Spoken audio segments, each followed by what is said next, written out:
Did you know China produces around 500,000 tons of honey annually? That's about a quarter of global honey production, making China one of the world's largest honey producers. Beekeeping practices in China are quite diverse, but perhaps the most unique is beekeeping on towering cliffs hundreds of meters high. Join us as we explore this special form of beekeeping.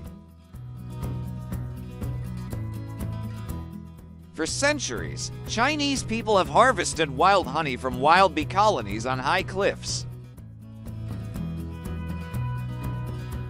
This natural cliff honey can fetch $500 or more per kilogram due to its delicious flavor and rich nutrients. Natural honey is known as liquid gold in China because of its premium price and higher nutritional value compared to regular honey. In recent years, China has exported around $230 million worth of natural honey per year, as traditionally produced honey does not meet quality standards. So, some regions have developed fully natural beekeeping methods. Currently, the largest natural cliff beekeeping operation is in Fangyu Town in Beijing's Miyun district, with over 600 beehives suspended from cliffs over 50 meters high,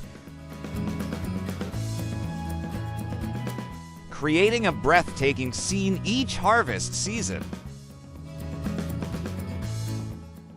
Brave beekeepers risk hanging from the cliffs to harvest the sweet natural honey from above.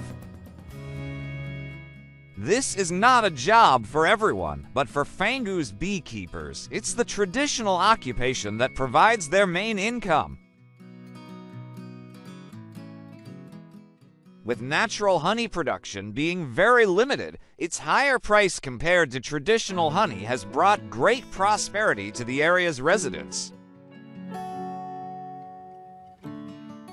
There are now over 4,000 beehives hanging on Fangyu's cliffs, with an estimated output exceeding 50,000 kilograms of honey worth over 5 million yuan, around $700,000.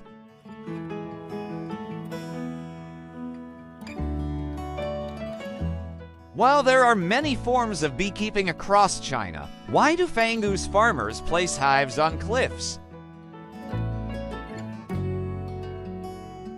Thousands of years ago, China's most primitive wild bees often took refuge in caves or tree hollows on cliffs. So cliff beekeeping allows Chinese bees to produce honey in their natural state, creating delicious, high-quality honey. Hive boxes placed on cliffs make it more convenient for bees to fly out and collect nectar from all surrounding sources. Furthermore, bees need sunny locations sheltered from wind, rain, and humidity, which cliffs provide.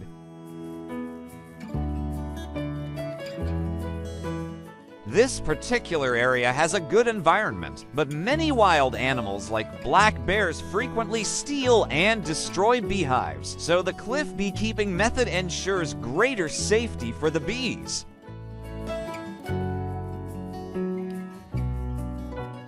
Although some localities lack suitable cliffs, farmers still successfully raise bees naturally by placing hive boxes in large, airy areas planted with fruit trees like mangoes, longans, or lychees.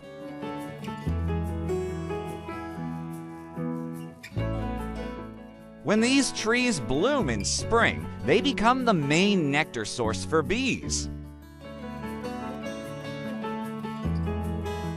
So not only do farmers harvest honey, but they also earn additional income from the fruit crops. Bee farms provide a significant income source for local farmers while contributing to the region's economic development. As Chinese living standards constantly improve, more people are becoming health conscious. Natural, pure honey is a good nutritional source meeting the needs of this health-aware consumer group.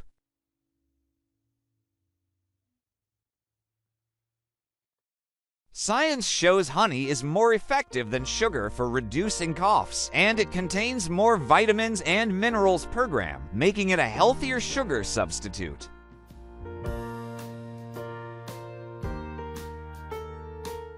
Many food and beverage manufacturers are replacing sugar with organic honey in their recipes. Honey and beeswax are widely used in food as well as the beauty industry for their antioxidant and skin rejuvenating properties.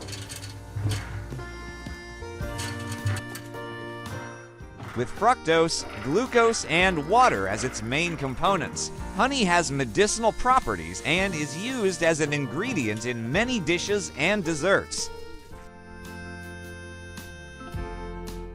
As awareness of healthy lifestyles grows, honey's popularity increases as a valuable sugar substitute accepted for dietary and medicinal applications.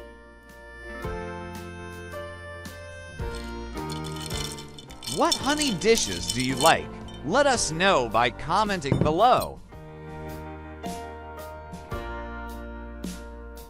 The intense battle between humans and invasive species is not straightforward, as invasions can lead to the decline or even extinction of other organisms.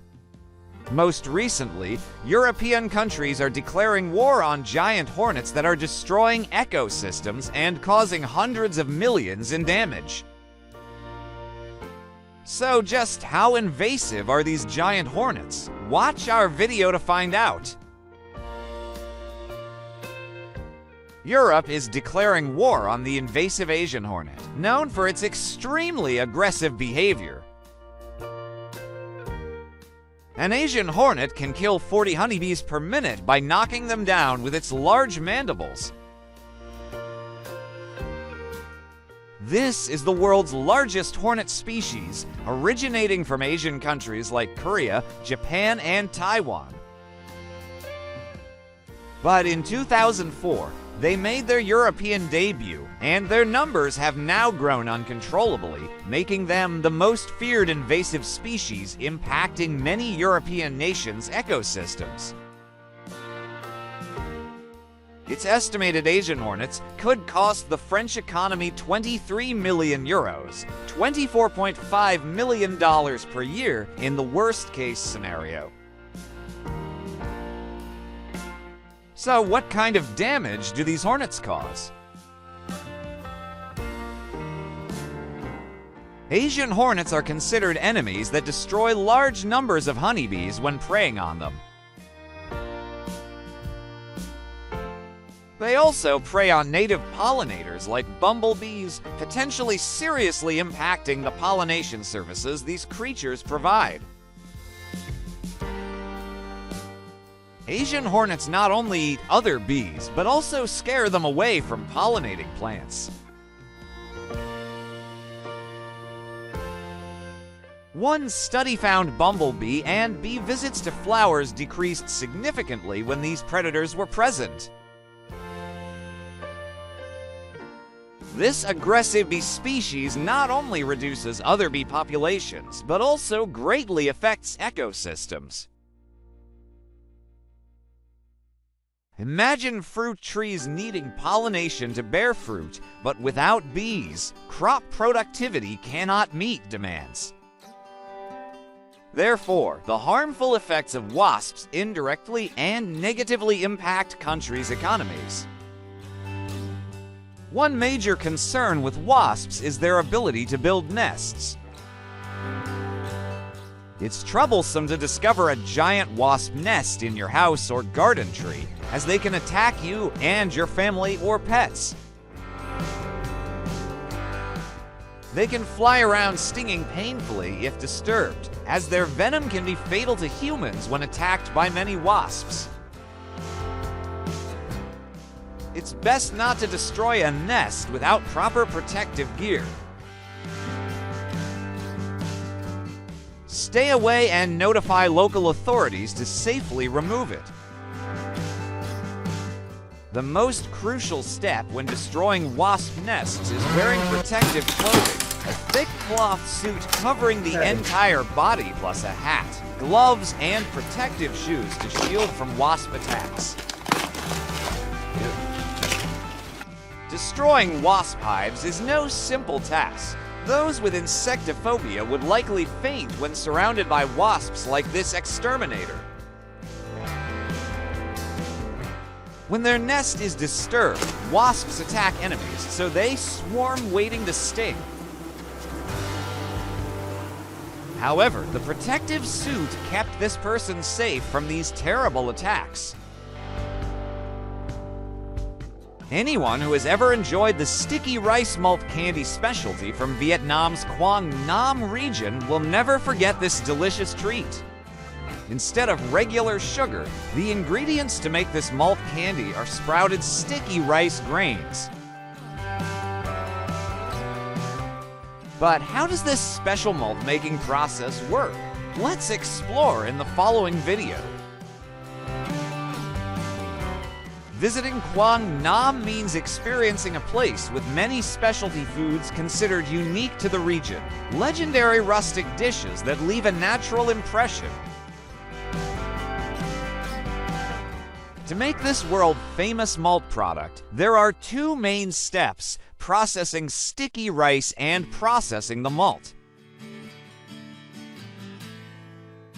First, choose sticky or dried rice and soak it in water for 24 hours to germinate.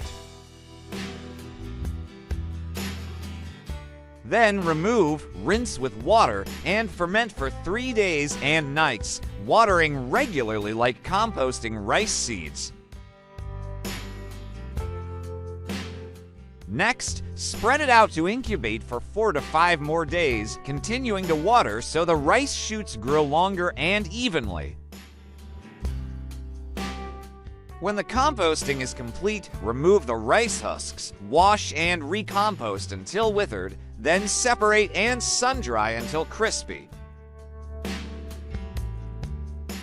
At this point, they typically pound rather than grind the dried grains into a fine powder. For the second malt sugar processing stage, first cook a sufficient amount of sticky rice.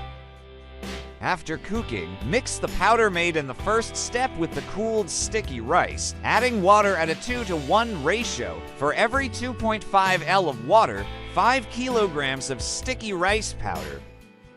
Mix well and let this mixture incubate overnight. The next day, filter the mixture to separate out residue and dirt, collecting just the sugar solution. To concentrate it, they put the mixture into a bag and squeeze out the sticky rice essence, discarding the solids. The pressed residue can be used as animal feed, composted into fertilizer, or even used as cooking fuel by some families.